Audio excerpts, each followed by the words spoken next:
En medio nuestro nosotras tenemos mujeres, ¿verdad?, que luchan con diferentes situaciones y asuntos a nivel sexual.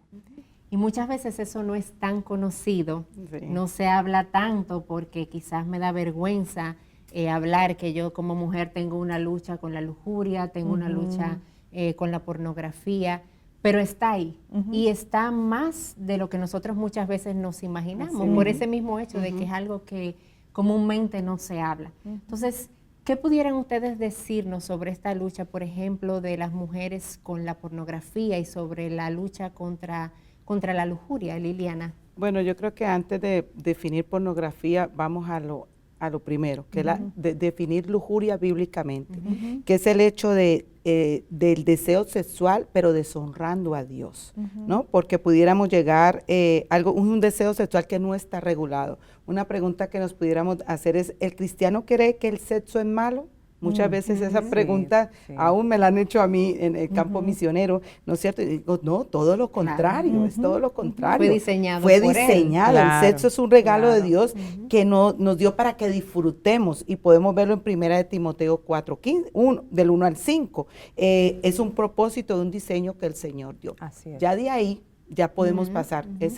Viene la lujuria primero, y bíblicamente, explícitamente enseñado es cómo nosotros lo hacemos fuera del diseño que el Señor ha mandado de esposo y esposa. En matrimonio. ¿No? Del matrimonio. En matrimonio. Y entonces eso nos crea, la pornografía lógicamente la puede tener la que está casada como la que está soltera. No es, ahí sí no hay, no hay distinción de clase, de raza, de ninguna y normalmente se habla de pornografía y se piensa en el hombre. Eso. No se piensa en que también es un problema de la mujer. Exacto. Y probablemente está mucho más escondido o se habla mucho menos de eso, pero es un problema real y existe. Déjame decirte que según las estadísticas de Estados Unidos, el 85% son hombres, pero el 55% son mujeres. Increíble. O sea, es un porcentaje alto. Es un porcentaje alto. Y como tú dices, no, se cree que solamente se le... Pero es que es un problema del corazón. Es un problema del corazón. Y el corazón es el mismo en el hombre y la mujer, es un problema del corazón. corazón. De pecado. Las tentaciones están ahí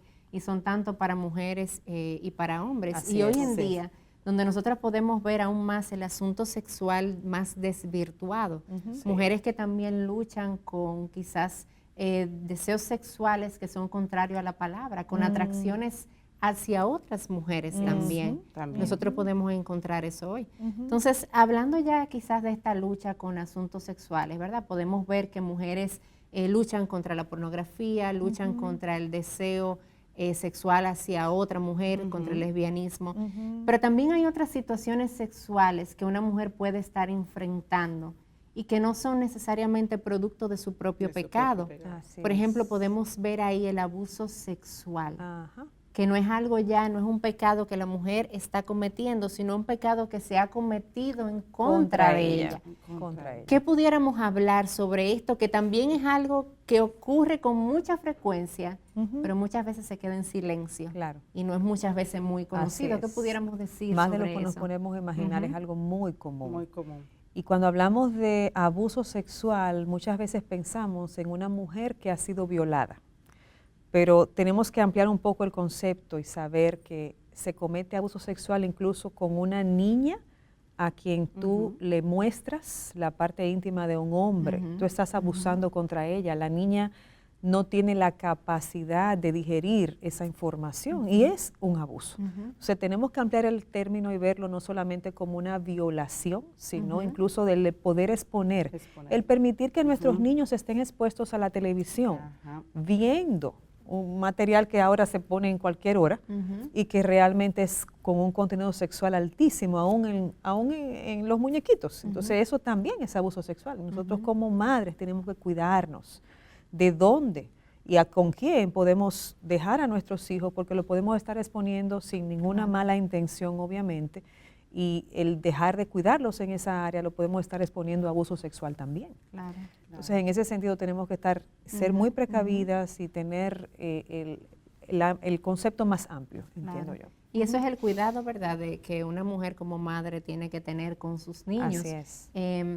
Pero hablando ya de una mujer, ¿verdad?, una mujer adulta que ella misma ha sido víctima de abuso sexual. ¿Cuándo una mujer puede saber, Liliana, que ha sido abusada sexualmente? Porque hay casos donde es muy obvio, pero hay otros que necesariamente la mujer puede que lo esté viendo no como un abuso sexual, y sí lo es. O sea, ¿cómo podemos ver esa diferencia? Yo creo que es muy importante en los tiempos en que estamos viviendo, ¿no es cierto? El ver los recursos que hay, tan fácil, el acceso al internet, la televisión, como decía Janine, los niños que están expuestos a a esto de la televisión, y lo que dice es muy claro la palabra, se está diciendo a lo que es bueno, se le dice que es malo, y a lo malo que es bueno, ¿no es cierto? Entonces, muchas veces esa misma ignorancia, podríamos decirlo entre comillas, esa ignorancia que no, esto no puede ser abuso sexual, es por el estándar como el mundo lo ha visto. Por eso debemos de filtrarlo por la palabra del Señor, ¿no es cierto? De cómo el Señor nos llama, qué significa nuestro cuerpo, qué es nuestro cuerpo, para qué está nuestro cuerpo, con quién es que nuestro cuerpo debe de estar. Entonces yo creo que es muy importante, volvemos a lo mismo, la palabra, meditarla, entrar a la mente para que entre al corazón, porque el Señor nos va a dar sabiduría para saber qué es lo que no está y qué es lo que sí está. Y como consejeras nosotras, porque todos los cristianos en un momento nos convertimos en consejeros bíblicos, ¿no es cierto? Se me ha presentado mucho caso en este sentido. También llevarlas a entender y a llevarlas a relacionarse con la palabra de Dios, ¿no es cierto? Y a entender qué es el abuso sexual, qué es el sexo en la palabra del Señor. Entonces yo creo que debemos de enseñar esta parte y poder darles a conocer a ellas que entiendan ellas mismas, no porque uno se lo diga, que ellas mismas entiendan en qué situación están ellas en relación a eso. Quizás en la pregunta que hacías, Patricia, decías, ¿cuándo una mujer puede saber que ha sido abusada? O que lo está haciendo. O que lo está haciendo. A veces no le ha puesto el nombre. Y quizás cuando llega una información a su mano, conozco casos así, de gente que cuando tiene la información y dice, entonces lo que a mí me pasó cuando yo era niña, que mi tío intentó besarme o mi tío me tocaba, eso fue abuso, por ejemplo. O que mi abuelo, mi papá, un amigo de la familia, casi siempre estos casos pasan con gente cercana. Sí. Personas de quienes los padres no van a sospechar nada, personas que están cercanas a los niños y ahí viene hasta el chofer, ahí viene hasta su propio padre. Claro que sí. Y abuelos, claro que sí. Tristemente. No, claro que sí. Y cuando estamos hablando de eso, ¿verdad? De abuso sexual, hablamos de cualquier aproximación de tipo sexual sin consentimiento. Así es. Y que muchas veces involucra abuso físico, involucra también abuso verbal, lo vemos en diferentes situaciones. Hace unos días justamente yo leía sobre el caso de una mujer que fue abusada sexualmente por su propio esposo. Y ella no se daba cuenta de que ella estaba siendo abusada sexualmente porque ella decía, este es mi esposo. Pero cuando ella fue viendo y fue examinando las diferentes circunstancias que se vieron, de que su esposo la obligaba, aún en medio de situaciones de salud, a tener relaciones sexuales con él, y todo lo que eso fue desarrollando y lo que eso fue implicando, ella se dio cuenta de que ella estaba en medio de un abuso sexual. Entonces, a veces muchas mujeres quizás no se dan cuenta, pero están ahí, están en medio de esa situación. ¿Y qué puede hacer una mujer que ha sido abusada sexualmente de manera práctica o ahora mismo está viviendo esa situación de abuso sexual? ¿Qué puede ella hacer? Lo primero es buscar ayuda, poder hablar lo que está pasando con alguien que le pueda ayudar y guiarla en la palabra. Ahí entra la mujer madura espiritualmente que te puede guiar por la palabra y te puede enseñar qué hacer con ese pecado que ha sido cometido contra ti, que por ende ha creado raíz de amargura en tu corazón. Entonces ahí tenemos que trabajar con todo lo que tiene que ver con la raíz de amargura, analizar la situación. Un proceso de sanación. Definitivamente, definitivamente. Tenemos que hablar del tema de perdón, tenemos que hablar del tema de cómo eso va a dejar de ser el centro de mi vida, porque muchas veces la mujer se queda anclada ahí y no puede pasar a otros estadios o incluso si eso pasó cuando niña no llega a tener una vida sexualmente satisfactoria con su esposo más adelante, porque hay un montón de barreras y cosas que están en el corazón y no se han sanado. O sea, yo pienso que lo primero es poder hablar la situación con alguien maduro que le pueda aconsejar bíblicamente y poderla guiar por un proceso de sanación en el Señor. Claro.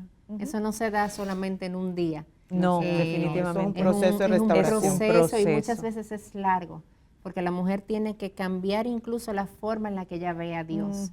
El abuso sexual afecta en diferentes áreas, e incluso la misma manera en la que yo veo a Dios, cómo Dios permitió que esto me pasara a mí, cómo Dios permitió que yo viviera por toda esta situación. Entonces es todo un proceso donde a través de la palabra, que es la que sana, la mujer puede ser restaurada. Pero yo creo que eso que tú decías es muy importante, el hablarlo.